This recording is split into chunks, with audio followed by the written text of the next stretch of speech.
Your job could vanish tomorrow, but 3 income layers mean it doesn't have to sink you. Job loss scares people more than a stock market drop, and for good reason. A paycheck stopping hits your life immediately. In the next few minutes, you'll learn 3 income layers that keep cash flowing even when the economy stalls. Not every job carries the same risk. Some industries shrink fast the moment budgets tighten, cutting staff first. Others barely notice a downturn at all. Knowing which category your income sits in changes how you should plan. Cyclical industries rise and fall with spending confidence. Luxury retail, travel, high-end construction, and big-ticket manufacturing. When households cut back, these are the first budgets slashed, and payrolls follow quickly. Defensive industries barely flinch. Healthcare, utilities, basic groceries, and repair services stay in demand no matter what the economy is doing because people can't simply stop needing them. Here's a simple test for your own income. Ask whether demand for what you do disappears the moment budgets tighten. If the honest answer is yes, that's your signal to build a second layer of income now, not later. Even within a shaky industry, certain skills travel well.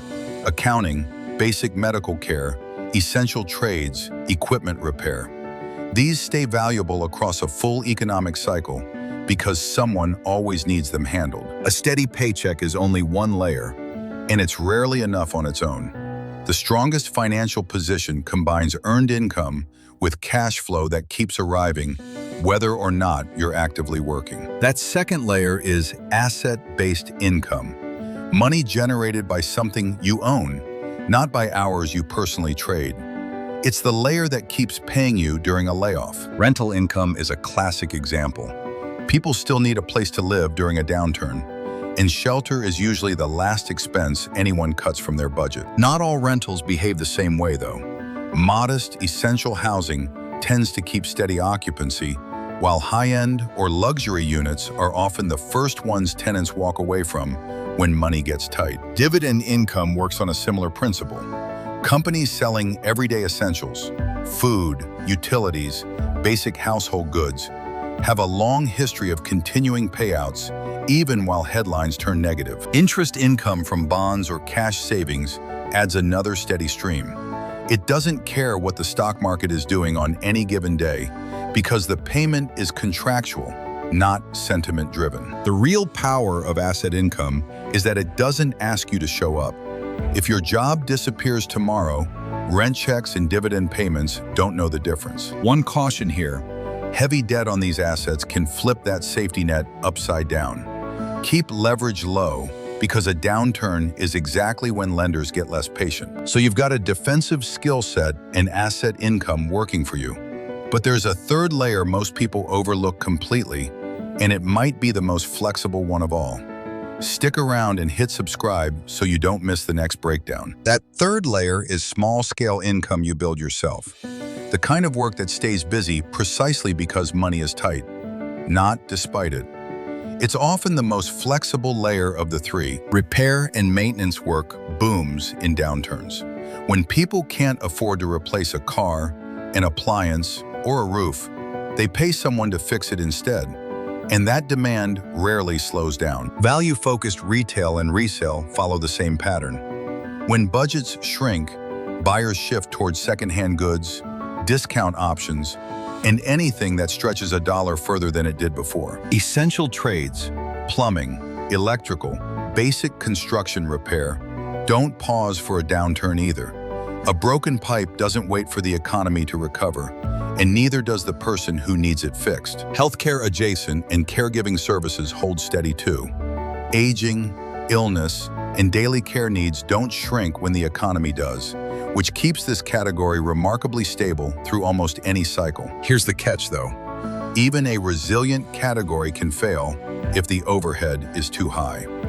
Low fixed costs are what let a small income stream actually survive a slow season. This layer doesn't need to replace your full-time income. It just needs to exist, adding a second, independent signal of cash flow that isn't tied to your main paycheck. Here's the real insight though. No single layer makes you recession-proof on its own. The strength comes from combining income types that don't all fail, for the same reason at the same time. A job depends on your employer's budget. Rental or dividend income depends on tenants in companies. A repair side business depends on local demand. Rarely do all three collapse together. Picture a real downturn. Your hours get cut at work, but rent checks still arrive, dividend payments still land, and weekend repair jobs still cover the gap. That's layered income doing its job. That's the real definition of recession-proof income. It isn't about being untouchable. It's about layering your cash flow so completely that no single setback can ever sink your whole financial plan at once. To recap, build defensive, transferable skills first. Layer in asset-based cash flow from rentals, dividends, or interest.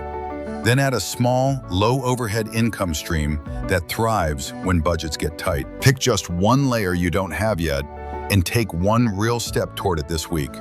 Research a dividend-paying sector, price out a repair skill, or look into your local rental market. So be honest with yourself right now.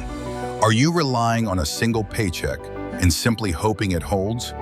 Or are you actively building real layers of income underneath it? If you found this useful, subscribe for more breakdowns on protecting what you earn and what you own. And check out the next video where we dig into building real cash flow assets step by step.